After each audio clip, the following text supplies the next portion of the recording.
clean me. What is the me problem? One of the major cause of the me region problem is that you take the BIOS from the other laptop and write it on your EEPROM. Or you download the BIOS from the specific website or somewhere else and program it to your motherboard. It is because the information of your motherboard's PCH doesn't match to the BIOS that you've installed.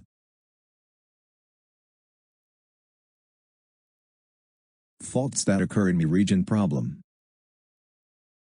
When you turn on the laptop at first attempt, the laptop will turn on but the display will not come. At the same time, turn your laptop off by pressing the power button. Try the second attempt and turn your laptop on, it will show the display now.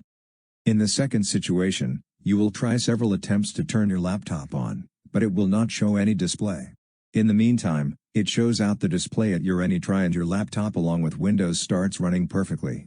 But, when you shut it down and starts again, it creates the same problem of not showing the display. Sometime fan run at full speed and PCH heats up, whether the display come or not, but your laptop turn off within 15 seconds to 5 minutes.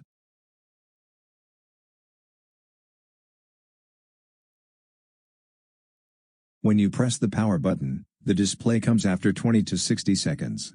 In some cases, CPU temperature is always set at 100%. One of the faults is that laptop runs for 30 seconds, 30 minutes or 1 hour and sometimes automatically shut down or restart. Sometimes there is Windows OS loading problem.